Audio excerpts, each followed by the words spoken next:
I know that you ought to be on your way to Ondo State because of the elections holding on Saturday. With the experience in Edo, we believe that we can have the kind of security, the protection of our citizens, the protection of their vote, and an entire atmosphere of peace and tranquility for our citizens to exercise their civic rights. And I'm sure that the police force will do the same thing in Ondo come October 10th. So I thank you for delaying your trip and for meeting with me and my team this morning. But also to thank you for your response. Between Saturday and Sunday, the response of the police authorities under your charge has been impressive, especially concerning an issue that bothers on the youth. The last 28 to 48 hours, we've seen an outcry across social media platforms and the media, but we've also seen an equal response on the part of the police authorities under your charge with the banning of FSARS and similar squads. And we've come this morning to thank you, but also to rub minds with you on how we can ensure that all our youth are not painted with the same brush, that we have greater precision in identifying the youth that are culprits. On our part, we continue to preach that there will be no subsidy for criminality on the part of the youth.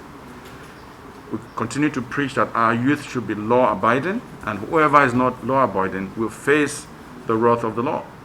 We recognize that the police have a statutory responsibility to keep the peace. We recognize the work the police force has done in the past years, is doing currently. And I think that this development gives us another opportunity to improve the relationship between the youth, who are indeed the strength and the future of our country, but also to ensure that the relationship between the youth and the police is in such a way that there's a clear understanding on the part of the youth that they must keep the law. And the police, I believe, under your watch, will work at the highest level of professionalism. So I want to thank you this morning for this opportunity. And on behalf of the Nigerian youth, I want to thank you also because we know that going forward, things can only get better. And we are also open to working with the police authorities to hold town hall meetings jointly across the geopolitical zones. We are going to bring the youth together through the public relations. We bring the officers together. Let's have an interface. Let's give true meaning to the word that police is your friend. And the town hall meeting can be very engaging, can be conversational, and can put everyone on the same page so that people have a greater understanding that the police have a role to play, irrespective. Once again, I want to thank you. We know that a few people who act unprofessionally can create an image problem for the entire system.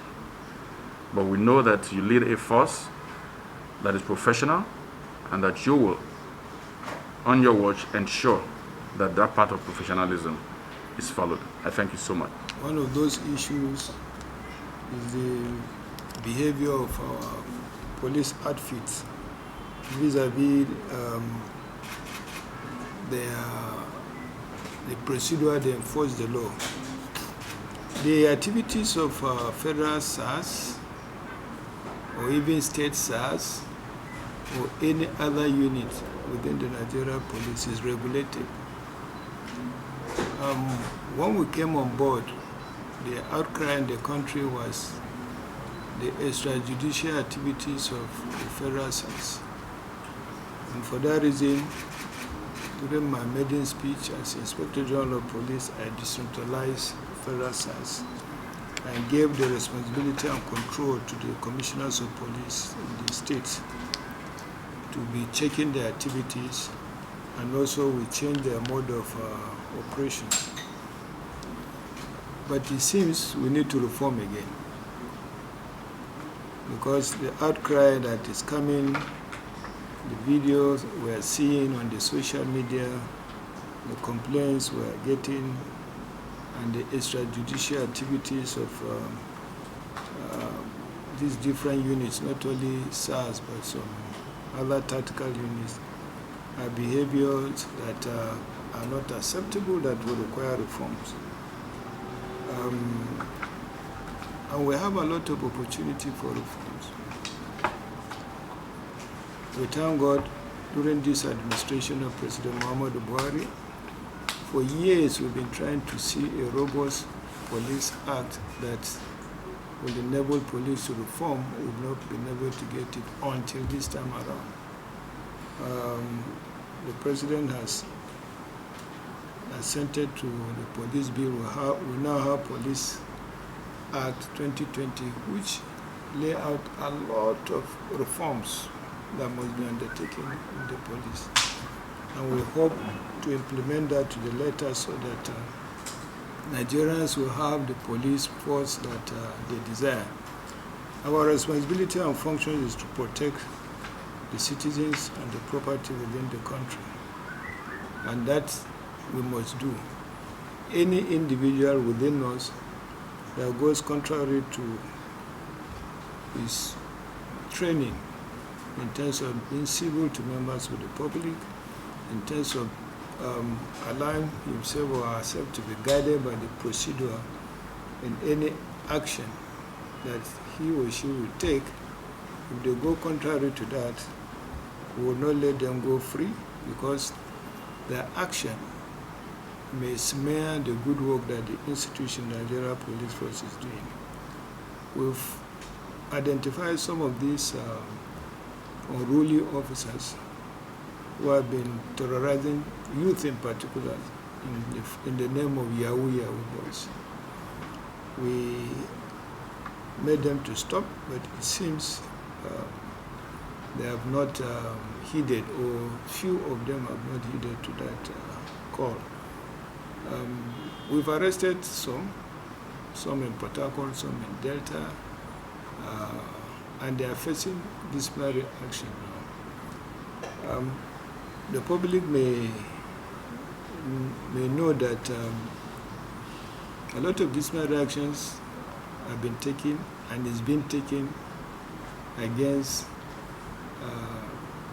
some of our officers that went out of their way to do things that are unbecoming of police officers. But we do it internally, quietly, and we ease them out a lot. We've been easing a lot out. But for us to be able to let members of the public know the reforms that we are doing in the police, so that we don't have these bad guys smearing the institution, we need to partner with civil society organizations, and we've been talking with few of them. I think we need to expand, so that from time to time we'll sit down and discuss some of the activities we do in the police that they feel require some adjustment, it requires some reform, it requires some administrative directives, because members of the public are supposed to be protected, and then if there are some challenges from the police, it is the same members of the public that will be able to alert us to say, look, management, this is what is happening. So I've asked the PRO to call for regular meeting on quarterly basis with civil society organizations. We've been having that already on election matters with some group of civil society organizations, but I've asked him to expand it to cover the youth, so that on quarterly basis we'll be discussing activities of our officers on ground. The idea of the town hall meeting organized by the Ministry of Youth and Sports is a welcome development. I think that will give us a forum also where we can always get feedback from members of the public through that forum. I will call on members of the public to exercise patience with us.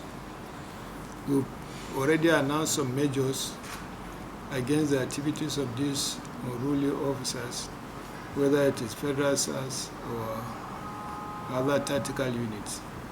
All the measures we've announced will be followed to the latter. I've already sent written messages to the commissioners of police in the commands and assistant inspector generals of police in the zones on further procedure to be followed in order to checkmate the activities of these tactical units. And the reform continues.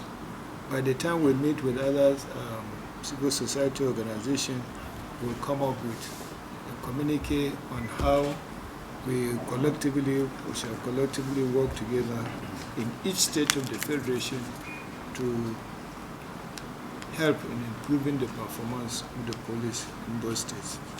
Thank you for coming.